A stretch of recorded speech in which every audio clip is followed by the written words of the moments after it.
Comienza la mañana.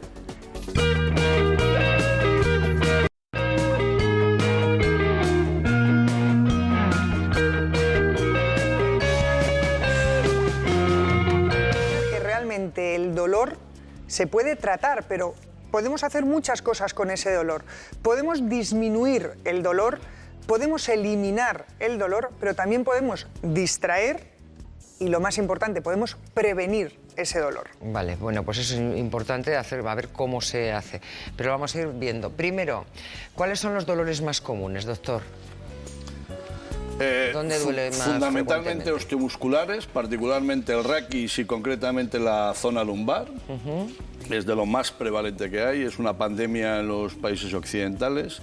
Y probablemente cefaleas también, en sus distintas versiones de cefaleas, ¿no? O sea, la zona lumbar y la cabeza. Y la cabeza, particularmente, probablemente. ¿Hay un porqué? En realidad no lo sabemos, es decir, hombre, se saben medidas de higiene de la espalda, posturales, etcétera y tal, que las incumplimos permanentemente, ¿no? Pero claro, no solo eso lo justifica, porque entonces en países menos desarrollados deberían tener la misma prevalencia de dolor lumbar que lo tenemos los países occidentales.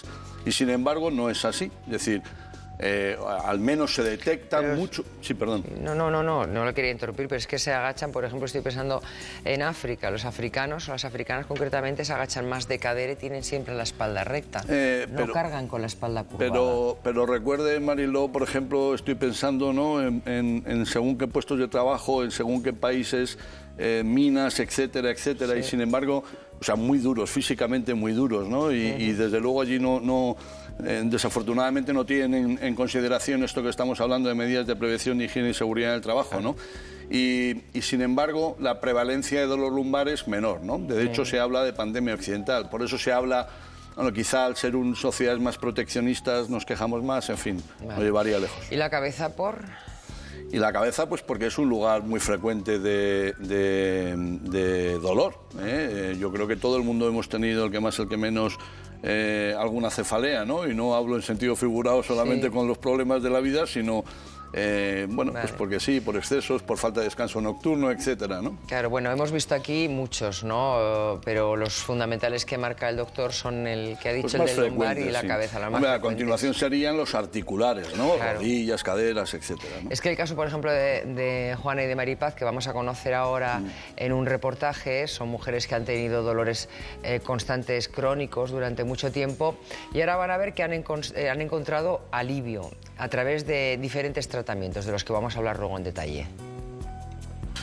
Juana sufre muchos dolores, tantos que condicionan su vida diaria.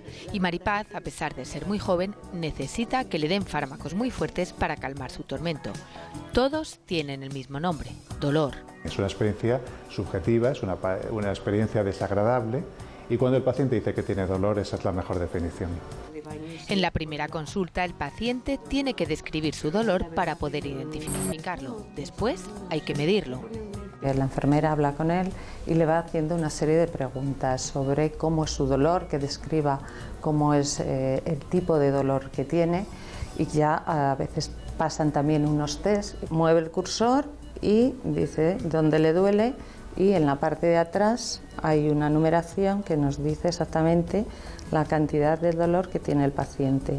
Juana, ¿por qué está usted en la unidad del dolor? Porque tenía un dolor que me venía desde las lumbares hasta la pierna izquierda, y estaba con bastón y no podía ni nada, iba a base de dolores. En este quirófano podemos hacer bloqueos nerviosos, podemos poner electrodos para estimulación medular, podemos implantar dispositivos a nivel del sistema nervioso, también para producir o bien neuromodulación o bien para producir lesiones que producen a su vez alivio del dolor.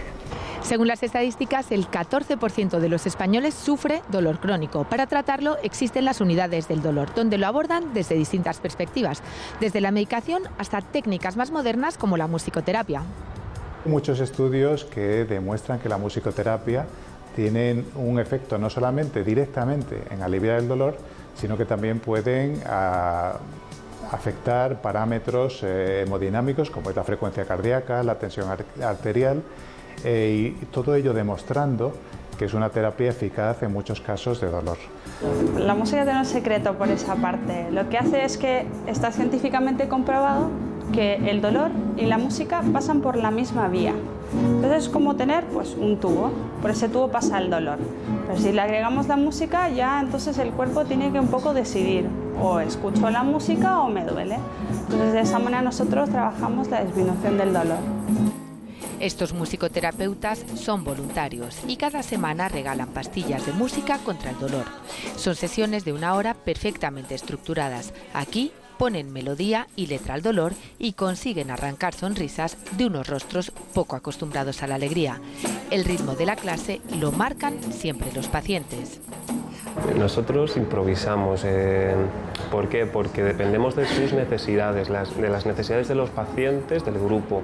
Si alguien viene con mucho estrés un día y necesita tocar muy fuerte el tambor, eso en musicoterapia es aceptado. Empecé a venir en el mes de noviembre y para mí pues es un reducto de paz. Se nos enseña pues a intentar dominar y canalizar nuestro dolor fuera de nuestra vida, o al menos asumirlo. Aparte de dolores físicos, también tengo, como todo el mundo, problemas psicológicos o problemas gordos. Siempre me acuerdo de la canción de Bienvenida y me sirve de mucho.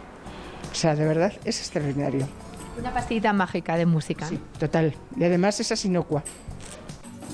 Quédense con la sonrisa de Ascensión, un efecto secundario de la musicoterapia. Vamos a hablar un poquito más de este tratamiento que me ha gustado mucho. Les vamos a hacer una propuesta. Ya que se acaban de celebrar los Oscars, vamos a elegir un tema musical que en el 85, la película, cuya banda sonora es la que van a escuchar, recibió 7 Oscars. En la película de Memorias de África de Sidney Pollack. Y la banda sonora es la que suena, que nos recuerda esa historia tan romántica que se vive en África y el romance que tienen por Robert Redford y Meryl Streep. Bueno, pues es un ejercicio que se puede hacer en casa, ¿no? Poner un tema musical y, como decía ella, me gusta tanto la definición de por el mismo tubo va el dolor y entra la música y el cuerpo tiene que decidir. En realidad es, bueno, para empezar, que le gusta la música, esto es que esta música es espectacular, la película y la música, ¿no? Le hubiera gustado ser Robert Redford. Espectacular esa película, espectacular.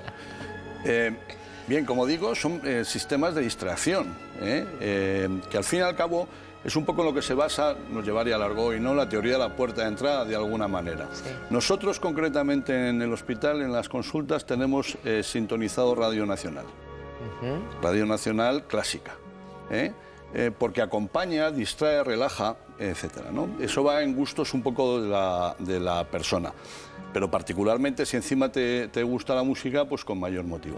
El caso de la musicoterapia da un paso más, ¿no?, como terapia. En el sentido de que, se han visto en las imágenes, el paciente participa, sí, y participa instrumentalmente. Habéis visto que cada uno tiene, de forma manera que hacen composiciones, etcétera, y entraría dentro, salvando las distancias, de las terapias grupales, ¿no? Un tipo de terapia grupal orientado hacia la música. Está muy bien. Qué bueno. Y en casa también un ejercicio, por ejemplo, el que no se anime a ir a un grupo, como hemos visto ahí, en casa se puede poner música. Hombre, y tiene el mismo efecto, ¿no? Le mitiga el dolor. No, eso por supuesto. Distraer, fundamentalmente, ¿no? Y al distraer, efectivamente, bueno, pues como que parece que entra más la señal placentera que lo que es la señal mientras haces una actividad normal. Por supuesto, claro, por supuesto. Pero hombre, siempre es mejor hacerlo en grupo, porque además tiene el valor añadido de estar acompañado y, bueno, pues de relacionarse, que también es una forma de distraerse, ¿no? Ana, buenos días.